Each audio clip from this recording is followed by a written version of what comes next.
বন্ধুরা, বাংলাদেশ মানেই হাসির খোরাক আর বাংলাদেশ মানেই বিনোদন। বাংলাদেশিরা সব সময় বিনোদন খুঁজে বেড়ায়, কি করে আনন্দে থাকা যায়, কারণ বাংলাদেশে শান্তি নেই। আজ্ঞে হ্যাঁ, বাংলাদেশে শান্তি হারিয়ে গেছে।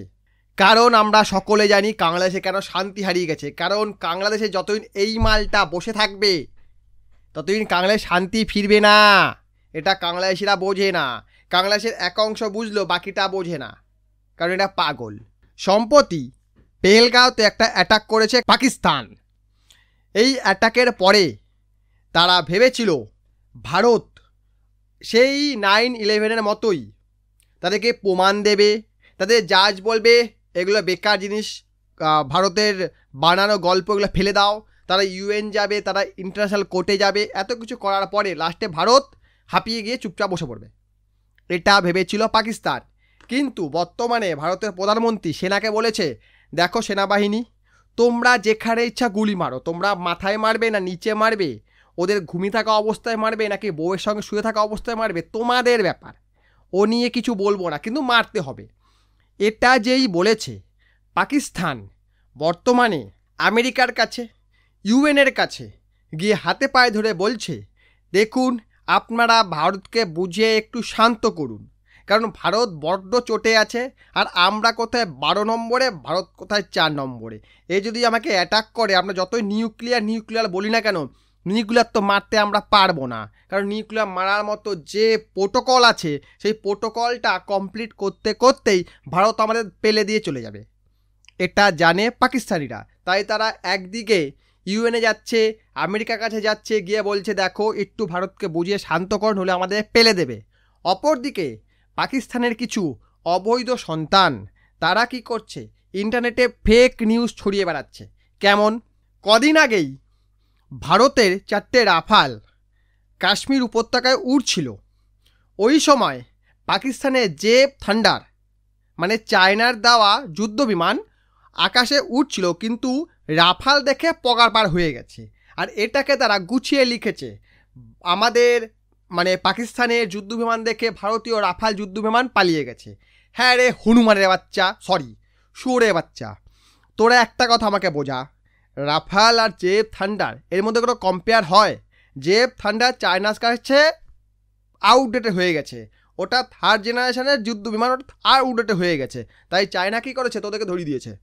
চায়না জানে যে আমাদের কাছে বেস্ট রাখতে হবে, আর বেস্ট রাখতে হবে এই কারণে, কারণ ভারতের কাছেও বেস্ট আছে, আমেরিকার কাছেও বেস্ট আছে। এদিকে রাশিয়া চায়নাকেও দিচ্ছে, ভারতকেও দিচ্ছে, কাজেই রাশিয়াকেও আমাদের বিট করতে হবে। কাজেই আমাদেরকে বেস্টটা আমাদের কাছে রাখতে হবে। এবং পাকিস্তান এরা তো কুত্তাস্তান, মানে কুকুররা থাকে, তো ওদেরকে যা হোক দিলেই হলো। আর সেই জেব থান্ডার দিয়ে তুই রাফালকে হারাবি? কোনো কম্প্যারিজন হয়? কোথায় কাশ্মীরি উল আর কোথায় বগলের চুল, ব্যাপারটা এরকম ব্যাপার। তো যাই হোক, এই পাকিস্তানিরা এই খবরটা যখনই প্রকাশ করলো যে পাকিস্তানের যুদ্ধবিমান দেখে ভারতীয় যুদ্ধবিমান ভয়ে পালিয়েছে, এটা বাংলাদেশে বসে থাকা পাকিস্তানি অবৈধ সন্তান, মানে 1971 সালের আগে যে সকল সন্তানের মায়েরা পাকিস্তানি সেনাবাহিনী দ্বারা ধর্ষিত হয়েছিল, তাদের দ্বারা উৎপন্ন সন্তানেরা বাংলাদেশে প্রচার করছে, দেখো পাকিস্তানি যুদ্ধবিমান দেখে ভারতীয় যুদ্ধবিমান পালিয়ে গেল। এরকমই কিছু মিমস মানে সোশ্যাল মিডিয়া, বিশেষ করে বাংলায় সোশ্যাল মিডিয়ায় ফলাও করে ছুটে বেড়াচ্ছে। তার মধ্যে এই যে একজন লিখেছে, এখনও পর্যন্ত 2374টি বিমান হারিয়েছে ভারতীয় সেনাবাহিনী। ভাই এটা কোথা থেকে রিপোর্টটা পেলি ভাই? 2374টি বিমান হারিয়েছে মানে যুদ্ধ হলোই না, বিমান হারিয়ে গেল। এই দেখুন, এইরকম একটা ইমেজ পোস্ট করেছে, এরকম এইভাবে যুদ্ধ করতে যাচ্ছে, সেখানে ভারতীয় পতাকা দিয়ে দিয়েছে, air force is ready for retaliate. ভাই ইন্ডিয়ান এয়ারফোর্স এটা নয় ভাই, এটা হচ্ছে বাংলাদেশি এবং পাকিস্তানি এয়ারফোর্স, যেটা ভয়ে কাঁপছে বর্তমানে। অপরদিকে আরেকটা লিখুন, ভারতের গোয়েন্দার কোয়াডকপ্টার ড্রোন ভূষীভূত করলো পাকিস্তান, অকাত আছে? মানে চাইনিজ প্রোডাক্ট পেয়েছিস নাকি রে ভাই? ভাই যখন তখন যে কেউ ভেঙে দেবে। আরেকজন লিখেছে, আকাশ সীমা লঙ্ঘন করেছে ভারত, যুদ্ধ শুরু, ছাগলের বাচ্চা। এইটা আমার সবচেয়ে ভালো লেগেছে, কথিত বাংলাদেশিদের এলাকা ঘর ভাঙা শুরু করেছে ভারতের গুজরাটে, ঠিক করেছে, তোদেরকে পিছনে গুলি ঢুকানো উচিত শালা। আরেকজন লিখেছে ভারত চাইলেও পাকিস্তানে কিছু করতে পারবে না, কারণ গোটা মুসলিম বিশ্ব তাদের সঙ্গে থাকবে। কেউ নাই, টার্কি নেই, আরব নেই, ইউএই নেই, কে আছে? বাংলাদেশ কী পাল ছিড়বে ভাই? বাংলাদেশ কিছু করতে পারে না, তাদের কিচ্ছু নাই, তাদের না আছে সেনাবাহিনী, না আছে টাকা, না আছে কিছু। কি আছে? কী দিয়ে সাহায্য করবে পাকিস্তানকে? কি আছে? চায়না আছে, চায়না তাদেরকে সাহায্য করবে। ভাই চায়না বলবে আয় তোরা যুদ্ধ কর, আমরা তোর টাকা দেবো, বলবে? তোদের মনে হয় এটা? এই দেখুন, আরেকজন লিখেছে প্রতিনিয়ত যুদ্ধের হুমকি কে দিচ্ছে ভাই? প্রস্তুতি না নিয়ে থাকা অসম্ভব। প্রধান উপদেষ্টা প্রতিনিয়ত যুদ্ধ হুমকি দিচ্ছে তোদেরকে। মানে পেছনে উংলি করবি তুই, আর চোখগুলো তাকাতে গেলেই আমার দোষ, মানে তুই আমাকে মারবি, আমি বললেই দোষ। তোদের মতো মানে পাগল, তোদেরকে পাগল বলবো না, সেনা পাগল বলে বুঝতে পারি না, বুঝতে পেরেছিস?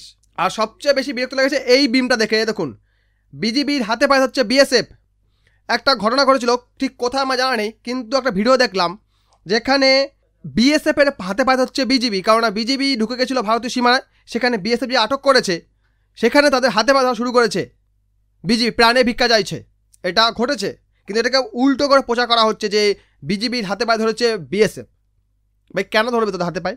বিএসএফ কখনো আন্তর্জাতিক সীমা লঙ্ঘন করে না, তারা কোনোদিনই যায় না, তারা তাদের জায়গা থেকে ডিউটি করে। তাদের তো পাগল নয় যে শুধু শুধু তোদের ঢুকে যাবে, শুধু তোদেরকে গুঁতো মারবে, তাদের স্বভাব নেই, তাদেরকে সেই ইনস্ট্রাকশন দেওয়া থাকে না। তোদের সেনা নয় যে যা ইচ্ছা তাই করবো, এখানে ইনস্ট্রাকশন মেনে কাজ হয়, তোদের মতো নয়। কাজে এই ধরনের মিমস যারা দেখছেন তারা একটু পারলে কমেন্ট করুন এবং রিপোর্ট করুন, যাতে এই ধরনের মিমসগুলো ইন্টারনেট থেকে ভ্যানিশ হয়ে যায়। আরেকজন দেখুন, পাকিস্তানির জায়গায় এত লোক, বাংলাদেশ হাতে কাছে কেউ নেই, ভয় কাঁদছে। আহা কি কষ্ট। আর যে সিন্ধু নদীর জল নাকি পদ্মা নদীর জল, যে একজন সিন্ধু নদীর জল নিয়ে গুতাগুতি করছে, আর একজন পদ্মা নদীর জল নিয়ে গুতাগুতি করছে। ভাই পদ্মার জল দাও, পদ্মার জল দাও, নইলে আমরা মরে যাচ্ছি। ওদেরকে বলছে সিন্ধুর জল দাও, সিন্ধুর জল নইলে আমরা মরে যাবো। দুদিকেই জলা, সেই জল নিয়ে জলাজলি হয়ে যাচ্ছে আমাদের দুই প্রতিবেশী, যাদের নাম পাকিস্তান আর বাংলাদেশ। অপরদিকে দেখো, একটু যেটা বলছিলাম, ভারতকে বুঝিয়ে শান্ত করুন, আমেরিকাকে আর্জি পাক প্রধানমন্ত্রীর। এটা হচ্ছে রিয়ালিটি।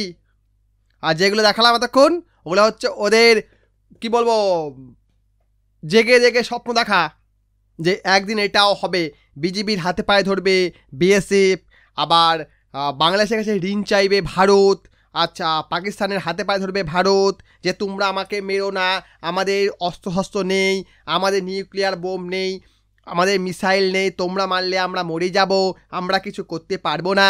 এই ধরনের বক্তব্য বাংলাদেশি এবং পাকিস্তানিদের। আমি এই চ্যানেলে এই রিলেটেড ভিডিও দেবো না ভেবেছিলাম, অনলি ক্রিকেট, কিন্তু ভাই থাকতে পারলাম না। আমার এতজন সাবস্ক্রাইবার ওয়েট করে আছে এই ভিডিও দেখার জন্য, তাই আমিও থাকতে না পেরে এখানে এটা পাবলিক করে দিলাম। ভিডিও লাইক করবেন, কমেন্ট করবেন, শেয়ার করবেন, চ্যানেল সাবস্ক্রাইব করে দেবেন। ভিডিও দেখার জন্য অসংখ্য ধন্যবাদ।